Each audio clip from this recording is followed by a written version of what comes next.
Okay, so I had a completely different video planned for today, and it was going to be a shaft comparison video with weights, and I'm going to get back to that video. But I've decided something right here, right now, and that is I'm getting rid of my slice. Hi everyone, welcome back to the channel. I hope you're having a wonderful day. So you heard me right. Starting right here, right now today, I'm getting rid of my slice. Now, I've tried every tip, every trick, everything you read or see online or in a golf magazine. I've tried them all.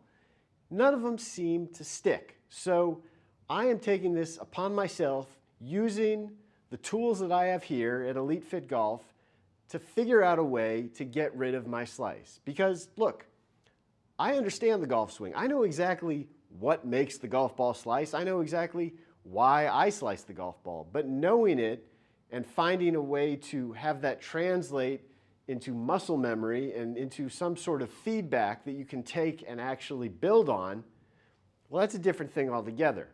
Okay, so first thing we're going to do in this video today, I'm going to show you exactly why I slice the golf ball. What is it that makes me hit the ball with that left to right spin? And it's very easy once you get on GC Quad to see exactly what's happening. The second thing I'm going to show you in this video is why just going and having these tips or these ideas in your head and you go to the driving range and start hitting balls, and maybe you see all of a sudden the ball flight go from that left to right to maybe something that starts to the right and goes back to the left, and you think, oh, I fixed it, there's a draw. But in a lot of cases, the swing hasn't actually changed at all. Your impact position has changed, and that is changing the ball flight. So we're going to talk about that. Last thing I'm going to show you in this video is the drill that I'm going to be working on hardcore for the next little while. The swing thought, the drill, whatever you want to call it, that I've just come up with that seems to be helping me get things going in the right direction. Okay, so first off, why do you slice the ball? Why do I slice the ball? Why does anyone slice the ball?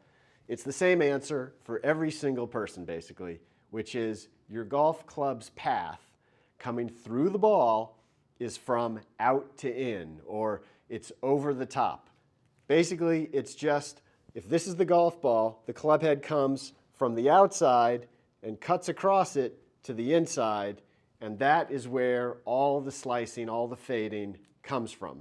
Now, there are ways to mask that. There are ways to counteract that. Obviously, if you come in and you cut across it and the face is perfectly square, it's going to cause a fade. It's going to cause some slice spin. If you come into the ball, but the club head is in the same direction, the face is at the same angle that the path is, well, then the ball is just going to go straight, but it's going to go straight starting further left. Now, if you take that to the extreme and the club face is really closed and your path is closed, well, then you get the low left duck hook. Now, the opposite of that is if you've got the path going like this, but instead of it being closed, you have it square or open, well, now that's where you get the big, high, massive slice. But in every one of these different ball flights, whether it's the low duck hook, the straight ball that just starts left of your target, or the high, big slice, it's all coming from an out to in swing path. So let me show you on GC Quad what my swing path looks like right now.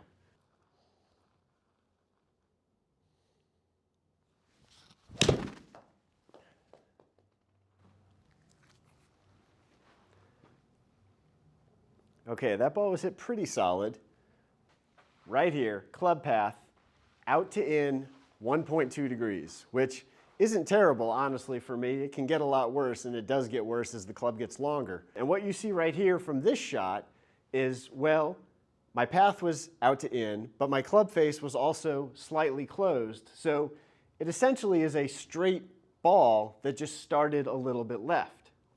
Again, the problem is, if you don't quite time it up and get that face squared up at the right position, well, that can very easily become a big high slice or a low duck hook. So that's the number. That is the culprit right there. Club path, anytime you see club path out to in, that is where that slice is coming from. Let's hit one more.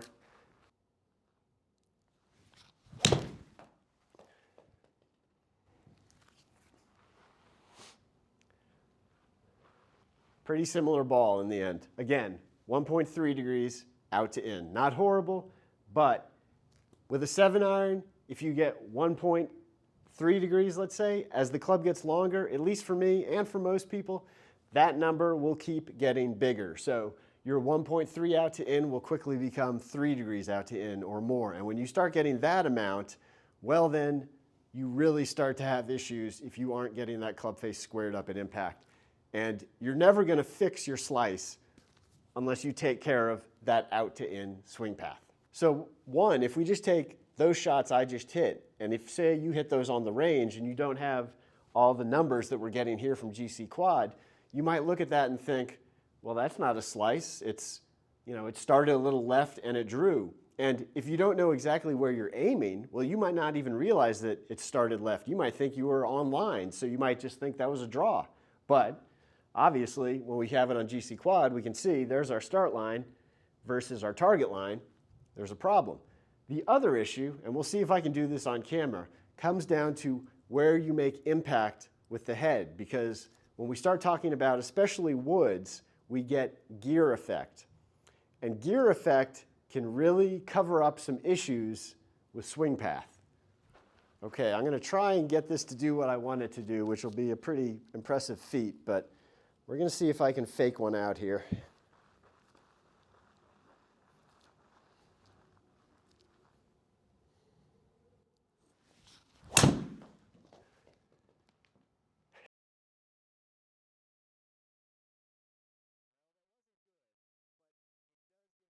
So if I just look at this ball flight, say I was at the range, I didn't have any of the numbers, I would look at this and think, well, look at that. That's a draw, and my start line is to the right of my target line. So heck, the only way that could have happened was if I had a big, nice in-to-out swing with a nice draw on it, my slice is gone. Congratulations to me, I've cured my slice. But then we look at our club path number, and guess what? It's still out to in. Now usually you think, if it's out to in, how the heck am I getting a ball that starts to the right of your target and then draws? Because yes, we know that with an out to in path, you can have a draw still, but it starts to the left and then moves further left. But this one started to the right and moved left. So what's going on here? Well, it all comes down to your impact position on the club face. And it's all about gear effect. So as you can see right here, where I made contact on the face with that shot was way, way out on the toe. And the further out on the toe you get, the more gear effect takes hold. What happens there? The club face, when the ball come in contact with each other, the face wants to roll open. And because of that, the golf ball wants to spin in the opposite direction, which is draw spin. So what we get is the face is now open, but with a lot of draw spin on it. And the result looks like that. A golf ball that starts to the right of your target and draws back. And yes, if you were on the range and you looked at that, you'd think, what slice? I fixed it. But in fact, you made the same swing, you just made worse contact and got the luck of the draw in this case that gave you, no pun intended, a draw ball flight because of it. So that's why just going to the range again and trying to work on things without some sort of launch monitor or definitely without having some sort of alignment sticks on the ground, things like that to know exactly where you're aimed, isn't really helpful, because if you don't know where you're aimed, you don't know where your start lines are, and you don't have this information, then it's very easy to be tricked by ball flight into thinking you fixed something and you really haven't. Okay, so now let me show you the drill that I've started doing, trying to figure out a way to fix my out to in swing path. For me, and for a lot of people, it has to do with sort of not keeping your posture through the golf swing, sort of standing up, coming out of it, and when that happens and you stand up, it changes your swing plane the club all of a sudden very easily goes out to in. For me, I also, not only do I stand up, but I sometimes kind of fall backwards and to the left. So all of that is going to make you sort of cut across the ball, not what you want. So I'm really focusing on how do I get my swing path and how do I get my body to not fall backwards and to the left. And so this is the drill that I've started doing, and I'm going to show you, just hitting a few shots here, what that looks like and see if we can improve on that out to in that I keep getting on my swing path.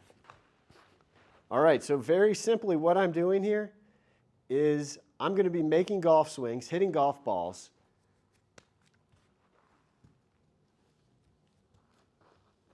But immediately at impact, what I'm thinking about is taking a walk down the right-hand side of the fairway. So what do I mean by that? Well, I'm going to make my golf swing, and on my through swing, as I come through, I'm walking down the right side of the fairway, okay? And hopefully, this keeps me from falling backwards and to the left. And hopefully that also helps my swing path get a little more into out. So let's see what it looks like here.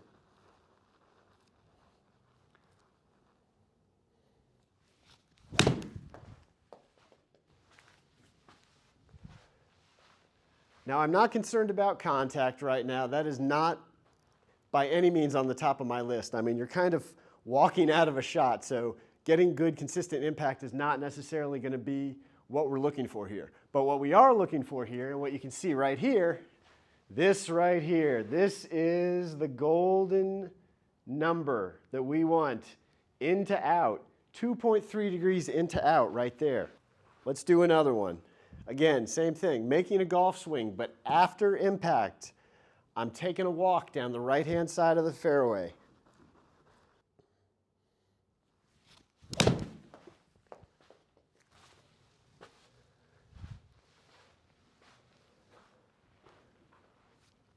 That one was pretty solid, but again, I can tell you right now, it was definitely into out.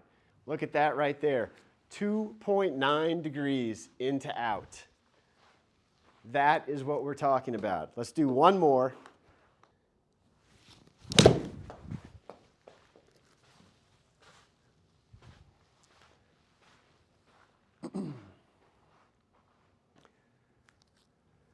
Club path, not as much that time, but still into out, 0.7 degrees. So look, before, if I had tried to hit 3 consecutive shots with an in to out swing path, I don't think I could have honestly done it. I'm pretty sure one of those, or 2 of those at least, would have been out to in.